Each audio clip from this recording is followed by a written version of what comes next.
Excerpts and summarized portions of Chapter 12 of To Kill a Mockingbird by Harper Lee. Context. In this chapter, Atticus is away from home, serving in the state government, and Calpurnia has to watch the children. She decides that she will take them with her to the local African American church on Sunday.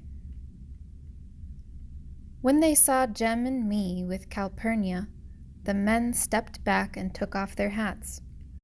The women crossed their arms at their waists, weekday gestures of respectful attention. They parted and made a small pathway to the church door for us. Calpurnia walked between Jem and me, responding to the greetings of her brightly clad neighbors.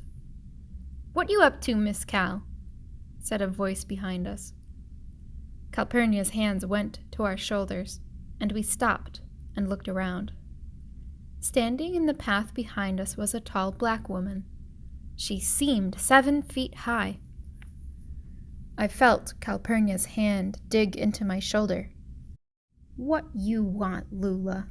she asked, in tones I had never heard her use.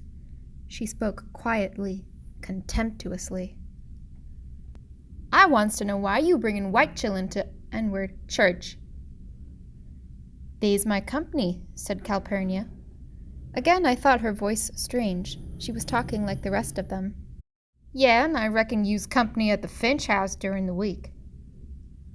A murmur ran through the crowd. "Don't you fret," Calpurnia whispered to me, but the roses on her hat trembled indignantly. When Lula came up the pathway toward us, Calpurnia said, "Stop right there, N-word." Lula stopped, but she said, "You ain't got no business bringin' white chillun here. They got their church, we got ourn. It is our church, ain't it, Miss Cal?" Calpurnia said, "It's the same God, ain't it?" Jem said, "Let's go home, Cal. They don't want us here." I agreed. They did not want us here. I sensed, rather than saw, that we were being advanced upon. One of the churchgoers stepped from the crowd. It was Zebo, the garbage collector. "Mr. Jem," he said, "we're mighty glad to have you all here. Don't pay no attention to Lula. She's contentious because Reverend Sykes threatened to church her. She's a troublemaker from way back.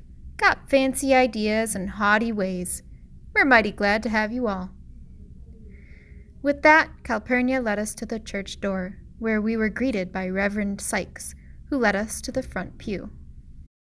Reverend Sykes announced, "You all know of Brother Tom Robinson's trouble. He has been a faithful member of First Purchase since he was a boy. The collection taken up today and for the next 3 Sundays will go to Helen, his wife, to help her out at home." I punched Jem. "That's the Tom Atticus's Shh!" I turned to Calpurnia, but was hushed before I opened my mouth. To our amazement, Reverend Sykes emptied the can onto the table and raked the coins into his hand. He straightened up and said, "This is not enough. We must have $10. Reverend Sykes waved his hand and called to someone in the back of the church. "Alec, shut the doors. Nobody leaves here till we have $10. The church was becoming stuffy, and it occurred to me that Reverend Sykes intended to sweat the amount due out of his flock. Fans crackled, feet shuffled, tobacco chewers were in agony. Slowly, painfully, the $10 was collected. At the church door, while Cal paused to talk with Zebo and his family, Jem and I chatted with Reverend Sykes. I was bursting with questions, but decided I would wait and let Calpurnia answer them. "We were specially glad to have you all here," said Reverend Sykes. "This church has no better friend than your daddy." My curiosity burst. "Why were you all taking up collection for Tom Robinson's wife?" "Didn't you hear why?" asked Reverend Sykes. "Helen's got 3 little uns. and she can't go out to work." "Why can't she take him with her, Reverend?" I asked. Reverend Sykes hesitated. "To tell you the truth, Miss Jean Louise, Helen's finding it hard to get work these days, when it's picking time." "Why, Reverend?"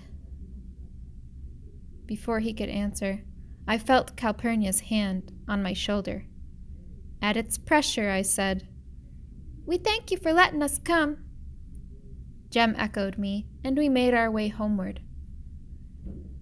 "Cal, I know Tom Robinson's in jail and he's done something awful, but why won't folks hire Helen?" I asked. Calpurnia walked between Jem and me. "It's because of what folks say Tom's done," she said. "Folks aren't anxious to have anything to do with any of his family." "Just what did he do, Cal?" Calpurnia sighed.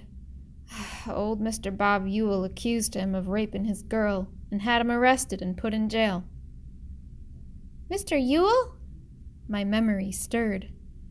"Does he have anything to do with those Ewells that come every first day of school and then go home? Why, Atticus said they were absolute trash. I never heard Atticus talk about folks the way he talked about the Ewells. He said—" "Yeah, those are the ones." "Well, if everybody in Maycomb knows what kind of folks the Ewells are, they'd be glad to hire Helen. Well, what's rape, Cal?" "It's something you'll have to ask Mr. Finch about," she said. "He can explain it better than I can. You all hungry? The Reverend took a long time unwinding this morning. He's not usually so tedious." "Cal, can I come to see you sometimes?" "Anytime you want to," she said. "We'd be glad to have you."